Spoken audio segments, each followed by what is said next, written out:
A paz do Senhor Jesus Cristo, eu vou deixar aqui uma pequena reflexão a respeito de Judas Iscariotes.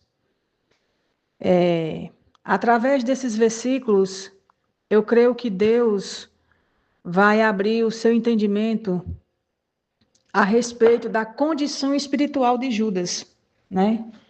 Aqui no versículo 24 de Atos, o apóstolo Pedro, ele estava escolhendo um dos dois que seriam um apóstolo, né?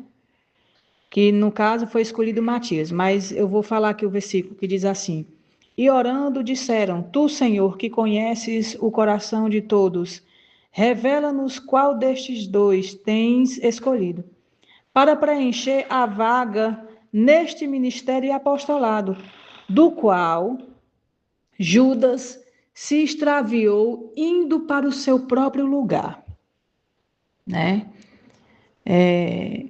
Uma palavra bem contundente, aonde o próprio apóstolo Paulo ele fala que do qual Judas se extraviou, né? Indo para o seu próprio lugar. O estado espiritual de Judas. Qual era o estado espiritual de Judas? Aqui em João 17,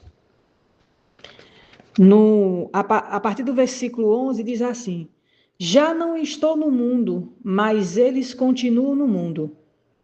Ao passo que eu vou para junto de ti, Pai Santo, guarda-os em teu nome que me deste, para que eles sejam um assim como nós. Quando eu estava com eles, guardava-os no teu nome que me deste, e protegi-os, ou seja, Jesus os protegeu, e nenhum deles se perdeu, exceto o filho da perdição, para que se cumprisse a Escritura. Aqui ele estava falando a respeito de Judas Iscariotes.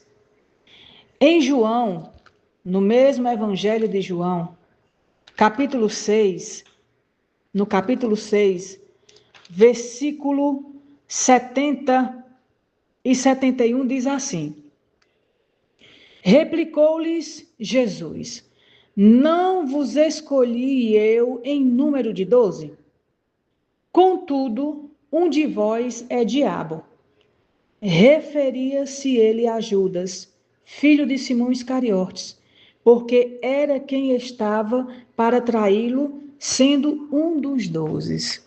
Assim como a palavra de Deus fala a respeito do joio e do trigo, que os dois crescem juntos, assim como a Bíblia fala da planta que o pai não plantou, né? Que é o joio, e a planta que o pai plantou, que é o trigo, né? Assim também Jesus escolheu em número de 12. E um desses 12, Jesus afirma que era diabo. O estado espiritual de Judas, o lugar, o próprio lugar para onde ele foi e está até hoje, era o inferno. Então, esse era o estado espiritual de Judas. Ou seja, Judas nasceu no corpo de carne, chegou o tempo dele ser escolhido e fazer parte dos 12, mas o próprio Senhor Jesus, o próprio Deus, na pessoa do Senhor Jesus, falou que ele era diabo, que ele era filho de perdição. E Pedro falou que ele voltou para o seu próprio lugar. Aonde era o próprio lugar de Judas? O inferno? Se ele era filho de perdição, se ele era um diabo, então o próprio lugar de Judas era o inferno. É muito forte, né?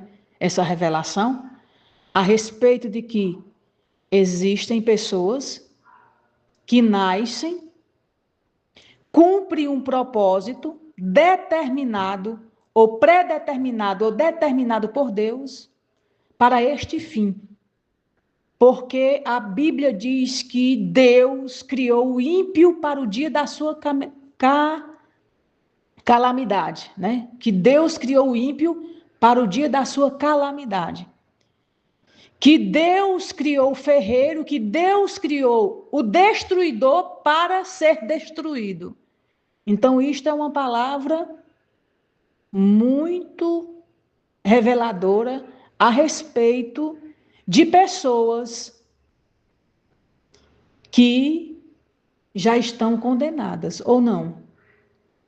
Se o próprio Senhor Jesus Cristo já conhecia o estado espiritual de Judas Iscariotes, e mesmo assim ele escolheu, e Judas fez parte de um dos 12 dos apóstolos. Mas sobre os 11, Jesus intercedeu, Jesus orou, como está escrito lá em João, né? No livro de João, capítulo 17, que fala que ele intercedeu por eles para guardá-los, e os guardou. E que nenhum deles se perdeu, exceto o filho de perdição, que era quem? Judas, que o próprio Cristo chamou ele de diabo, em João capítulo 6, versículo 70. E no 71 fala que ele era filho de Simão Iscariote. Esta palavra é contundente, é bem reveladora a respeito de pessoas que existem aqui na Terra. É uma revelação bem contundente a respeito de Judas Iscariotes. E é muito forte, não é? Que nós venhamos refletir nesses versículos a respeito, né, da origem de Judas, em nome de Jesus.